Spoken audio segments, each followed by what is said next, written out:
the other star of the weekend was undoubtedly Thorpedo Anna, crushing them in the Coaching Club American Oaks. Now, it was a pretty weak field. Candide's okay, but otherwise those are pretty much allowance fillies. And I was so impressed visually by her.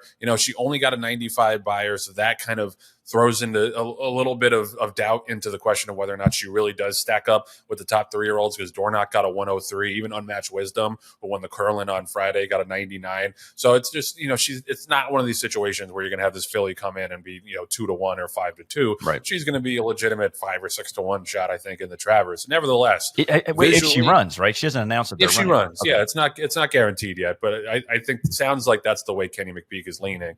And he what I love about him is he defaults to the ballsier option. Yeah. He says, I'm going to take a shot rather than not. But just visually, the way she ran that race was so impressive because she missed the break. Mm-hmm. She was like off a length or two slow. And John, I've been watching racing a long time. You've been watching it even longer. I don't know that I've ever seen a horse on dirt, at least, break slowly and be up on the leader's flank so quickly. Mm-hmm. Like in a matter of strides, the way that she did. Like she broke slow, and then 2-3 strides later, she's right up on the engine and pressing the front runner. And just to have that kind of acceleration when you're going from a complete stop. Mm-hmm. Like there's no running start. She opens the gates, walks out, and then boom, boom, she's right there on the front. And that won her the race. She didn't get in trouble. She put herself in a great spot. Seems like the kind of filly that you just got to point in the right direction. And she was just having fun in the stretch. She was flicking her ears back and forth and was just so much the best that she's an absolute joy to watch. And to me, John, it's going to take, we still have a lot of racing left. To me, she's the leader for Horse of the Year, and it's not particularly close. She's got 3 Grade 1s now. All of them were blowout wins. Obviously, they're age restricted, so she's going to have to face older fillies, at least in the distaff. Mm-hmm. But who else do you really have? Like, I love Next, mm-hmm. but he doesn't have a Grade 1 win. Dornoch's got the 2 Grade 1 wins, but that's 2 is last time I checked is less than 3. And I just think Thorpedo Anna has she's just got it. And it's going to be, that's the question. We're not to run her in the Travers. How important is Horse of the Year to Kenny McPeak? Because if he goes and crushes them in the Alabama, she gets a 4th Grade 1 and then maybe picks up 1 more in the fall. She's going to be Horse of the Year. Mm-hmm. But if she runs 5th or 6th in the Travers, that opens up the field a little bit. Right. John, what's your take? It's a feel-good story, Joe, certainly with Thorpedo Anna. She was a modestly purchased, yearling. Basic grad. And a Phasic grad, of course. Show them the logo. Yeah, exactly. Oh, you can't. I'm going the wrong way. There we go.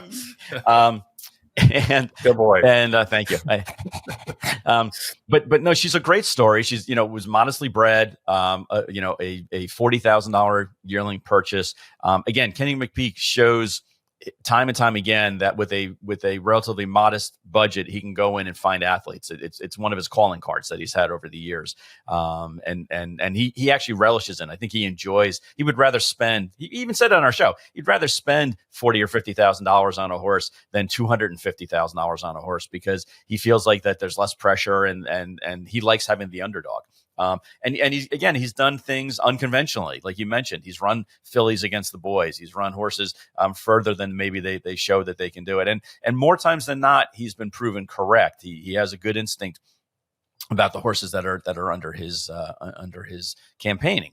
I think that if they kept Thorpedo Anna just in her own division, and she continued to do what she's doing, yeah, she would definitely be on the finalist ballots for Horse of the Year and maybe win it. I think there's a lot of races between now and the Breeders' Cup that are going to help mold and shape the divisional leaders going forward. But at this point in time, Joe, I think that she definitely is at least the top 3-year-old. I haven't done enough research yet to be able to anoint her the Horse of the Year, but man, she's a great story. I don't want to compare it to the story of Cody's Wish, because that was a whole different story, altogether. But she's like gaining fame almost like Flightline did, where people were coming out to see Flightline run and win, and people are coming out to see Thorpedo Anna come out and win, and there's a rooting interest, and it's a feel-good story, and I think that does, we're human beings, that does sway people's votes. The emotion sometimes dictates who they're going to vote for when it comes to Eclipse season.